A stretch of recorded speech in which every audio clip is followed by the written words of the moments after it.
आंगनवाड़ी बहनें नमस्कार। आप देख रहे हैं सुशील कुमार चैनल। आंगनवाड़ी बहनें जो पहली बार हमारे चैनल सुशील कुमार उपाध्याय को विजिट कर रही हैं, हमारे चैनल को सब्सक्राइब कर लें और बेल आइकन को दबा दें, जिससे हमारे द्वारा दी गई वीडियो के लेटेस्ट अपडेट आपको जहां पर आंगनवाड़ी बहनें आंगनवाड़ी कर्मचारी तरफ से आ रही है, जहां पर आंगनवाड़ी कर्मचारी पर वादा खिलाफी आरोप लगाया कि पूरी रिपोर्ट आप देखिए सुशील कुमार उपाध्याय हमें परेशान कर रहे हैं। पूरी आप रिपोर्ट देखिए साइमा जी क्या कर रही हैं आंगनवाड़ियों के संदर्भ में। साइमा जी क्या कर रही हैं? अपना पूरा परिचय। मेरा नाम साइमा ज़मीर है, आंगनवाड़ी वर्कर्स यूनियन की मैं प्रदेश अध्यक्ष हूँ यहाँ। और हमें यहाँ प्रोग्राम में आने से ना ही तो कोई ऑब्जेक्शन है, लेकिन जिस तरीके से हमें यहाँ बुलाया गया, एक डीपीओ के द्वारा लेटर जारी करके ग्रुप में डाल दिया गया कि सभी को जो है इस प्रोग्राम में जाना है। ये प्रोग्राम चाहे आज तो हम मानते हैं कि कमल शक्ति अभियान था, कल ये प्रोग्राम जो है पंजाब अभियान हो सकता है, परसों ये अभियान जो है हाथी अभियान हो सकता है, साइकिल अभियान हो सकता है, कोई भी अभियान हो सकता है। तो इस तरीके से तो हमें ये नहीं पता कि हम जो है किस पार्टी का वोटर बैंक है। वोट देना हमारा जन्मसिद्ध अधिकार है, ये हमारा मौलिक अधिकार है। वोट हम अपनी मर्जी से देंगे।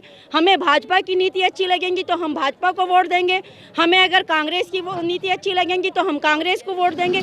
लेकिन जो हमारे बारे में सोचेगा, हमारे बारे में सोच के हम बहनों का हमारी आशा बहनें हैं, आंगनवाड़ी बहनें हैं, अगर उनके बारे में सरकार सोच के हमारे लिए अच्छा काम करेगी तो हम उसी को वोट देंगे।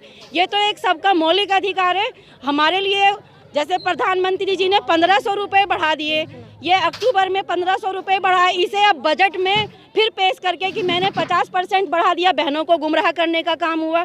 बढ़ाया तो मान दे एक ही बार है ना 1500 रुपये, जो अक्टूबर में बढ़ चुका, हमारे खातों में आ चुका, उसे 1 फरवरी में फिर अपने सदन में जो है उस चीज़ को पूरे पेपरों में निकलवा दिया।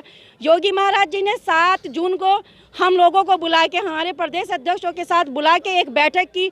बैठक करने के बाद उन्होंने कहा कि मैं बहुत जल्द आपका जो है मानदेय डबल कर दूंगा। उसके बाद उन्होंने इसी क्रम में 27 अगस्त को 1100 करोड़ का अनुपूरक बजट पास कराया।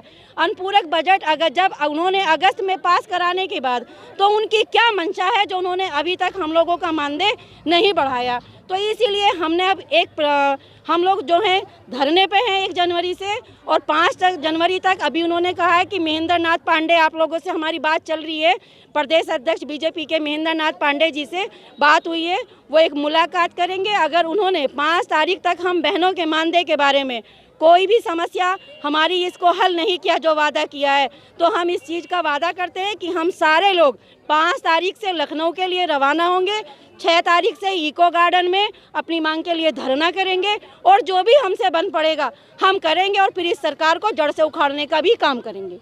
आज आप इसको जो यहाँ बुलाया गया, आपको इसमें ऐतराज है? हम लोगों को ऐतराज है कि देखिए हमें अपनी मन से आते तो हमारा अपना मन था, हम हो सकता है कि हम बीजेपी को वोट दें, हम बीजेपी के वोटर हों, अपने मन से आते तो वो एक अलग चीज़ था। आज जितनी भी बहनें थी यहाँ सारी हमारी बहनें थी, बीजेपी के मात्र यहाँ होंगी 10-20 महिला जो उनकी वर्कर होंगी, हमारे ऊपर उनका पूरा प्रोग्राम सक्सेस हुआ। लेकिन मेरी किसी ब्लॉक अध्यक्ष, किसी मेरी जिला अध्यक्ष को उन्होंने स्टेज तक सम्मान नहीं दिया। तो क्या महिलाओं का सम्मान हुआ? क्या महिलाओं के यही सम्मान है महिलाओं का कि मतलब जिनको आपने बुलाया, जिनके ऊपर आपका प्रोग्राम पूरा सक्सेस हुआ, कम से कम उनमें से किसी मेरी जिला अध्यक्ष, मेरी ब्लॉक अध्यक्ष को तो जो है मंच पे सम्मान देने का कार्यक्रम जिम्मेदारी जो यहाँ की मैनेजमेंट की थी, मैनेजमेंट वाली थी, नरेश बालाजी XYZ कोई भी थी, उनकी जिम्मेदारी बनती थी कि वो उन्हें बुलाएं। लेकिन उन्हें हमें मन से बुलाना था, ना कि हमारे डीपीओ के अधिकार से हमें यहाँ बुलाना था।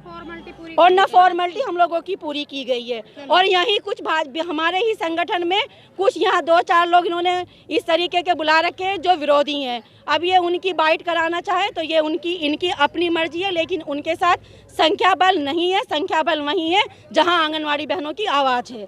क्या तुम्हारी आवाज़ जहां है तुम वहीं रहोगे, या तुम इस प्रोग्राम में आने से तुम लोग खुश हो या नहीं? सब हाथ उठा के क्लियर करें।